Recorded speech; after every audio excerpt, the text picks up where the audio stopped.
Google employees and relationships that start on Tinder have one thing in common. On average, they don't last very long. While employees in America stay with a company for 4.1 years on average, a typical Googler quits in just 1.1 year. So why does the #1 best place to work for many years in a row, famous for benefits and perks, massages, mouth-watering meals, where 3 million people apply to work every year? With all this, why does Google have such a massive problem keeping people around?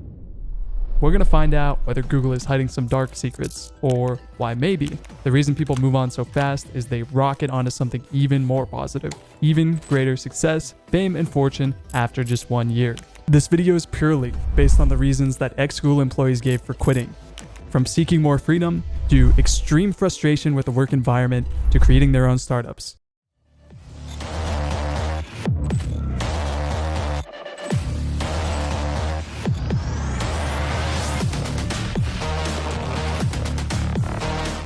Here are 5 major reasons why most Googlers say goodbye to Google in 1 year or less. The perk trap.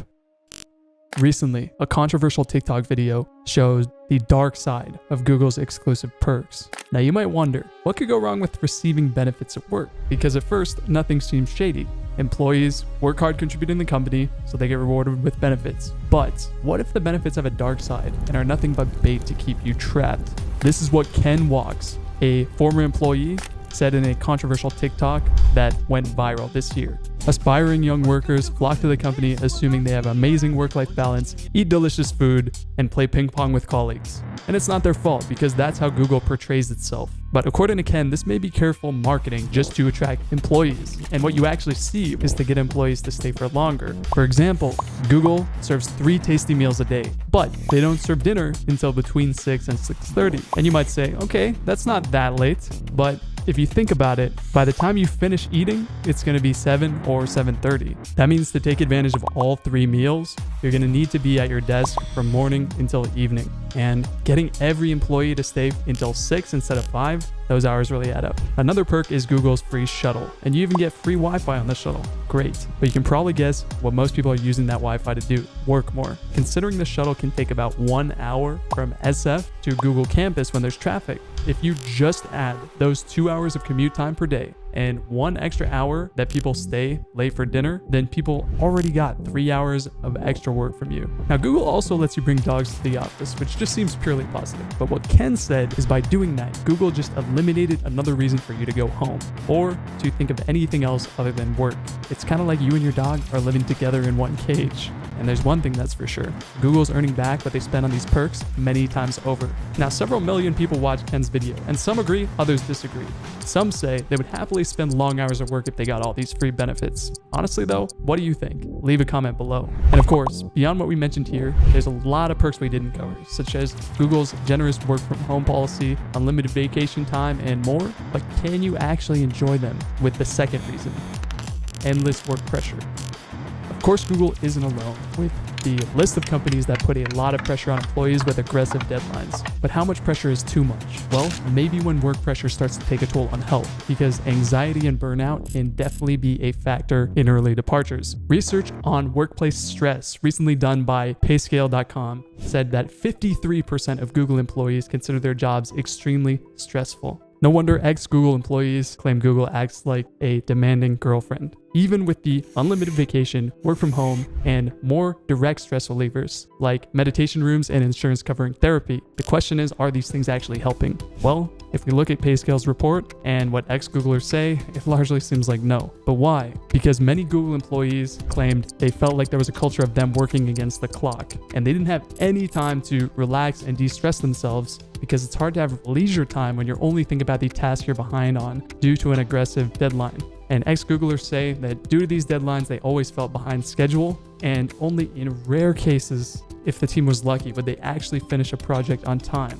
Now, in this situation, it's very easy to rationalize something like skipping the gym when your whole team is working too. Now, it's not like anyone's going to stop you from going, but you might be seen as a slacker for not working as hard as the rest of the team. And to be perceived as a hard worker, you might be eating those tasty meals at your desk. Now you might be typing a comment right now that says, hey, you have your perks, you have the high salary, so stop complaining. But when you're actually in the environment, it's a bit different. Not everyone can handle that stress. You might also wonder, is coding itself a stressful thing to do? Well, today's sponsor doesn't think so. If you want to learn and earn with coding, while simultaneously living a stress-free life, check out the Freemo Code Bootcamp, where you'll learn front-end coding and location-independent job hunting skills. You might not start at Google, but there's plenty of companies looking for remote developers out there. Way more than enough to survive and make a good income. You can get a free consultation for Freemo in the description below. Let's get back into the video and move on to the third reason: difficult to survive. I don't want to be dramatic, but working at Google, you might feel like you're living a state over in Death Valley. The constant work pressure can make you sweat, and the competition can make it hard to survive. Now, the competition begins as soon as you apply at Google. You have to compete with 3 million applicants every year and overshadow them just to get an interview, which means landing a job at Google is harder than joining Harvard. 20 times harder, actually. But passing the interview and becoming a Googler might be just the beginning. You'll be working with some of the smartest people in the world, which is of course a great stimulating experience, but you're also going to feel pressure to match up to them in terms of performance, productivity, and creativity. You might try to come up with new ideas and initiatives to stand out and get a promotion, but this can actually create conflict with your colleagues who have their own ideas and incentives. And having someone incredibly smart and experienced or creative on your team can actually leave you feeling like you're stuck in their shadow. And many ex-Googlers surveyed actually felt like they got left out being on such a type of team. Personal motivation aside, being on a competitive team can also make it harder to get big projects and promotions. And over time, it can be discouraging to operate in this circumstance, which does lead to a lot of employees company hopping to get more recognition. That brings us to our fourth point: politics kills promotions. The next Googler, named Michael Lynch, said he tried his best to stick with the company. He gave his best, yet there was still no opportunity to ever get a promotion. And numerous ex-Googlers have felt this way, describing a house of cards style internal politics structure that happens within the company, blocking them from climbing up the ladder of success. Now, within tech companies, it should be purely results driven, but people pleasing within Google is apparently a massive problem. People getting passed over for promotions, taking it personally, and then going on to find a new job. This is exactly what Crystal Brick experienced, an ex-product marketing manager who ended up leaving her six-figure job for the same reasons. Now the question is, when people leave, where do they go? Google seems like the top, and what's next? Well, there are many comparable companies such as Facebook or Netflix, but a sizable amount of people take advantage of the fifth major reason: to start a startup. Uncle Ben from Spider-Man said it best: with great power comes great responsibility. But what he didn't say was, with great responsibility can come extreme stress. If even in big companies, stress is inevitable, why not spend that stress on developing your own company instead? And if competition is inevitable, then why not compete with Google itself? One group of ex-Google employees took this very literally, and they created a new search engine called Neeva. And Neeva's far and away not the only startup ex-Googlers have created. There's so many like Cardiogram, TextNow, Coda, Amplitude, Zenesys, Dilda, Snap, Cape, and the list is endless. Now, it's just a fact that people ambitious enough to get into Google in the first place are probably ambitious to a fault, where they eventually find it more exciting and worthwhile to work on their own company, chasing that same high that initially motivated them to get into Google in the first place. Now, of course, you're going to lose the perks, company culture, benefits, and things we've been talking about this whole time. But if your startup does fail, the perks and competitive salaries exist at almost all the big tech companies in SF, because they're all competing for the limited pool of great software engineers.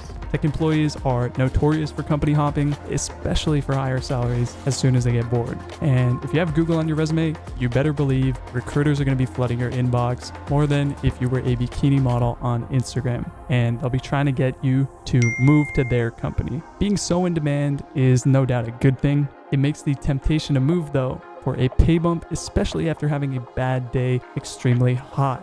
Imagine if you're Google, you're trying to steer a ship with employees jumping off every single day. So it's an uphill battle to keep people around and get anything done. So maybe it's not surprising Google tries to juice people as much as they can when they are still around. Anyway, what do you think? Is working for Google worth it? Are the benefits just a sales tactic, or do they genuinely care about their employees? Maybe the sweet spot is landing Google, staying for 1 year, and then leaving it on your resume to use it for the cloud and future opportunities. Just like all the people who drop out of Harvard. Let me know what you think, and I'll see you next time.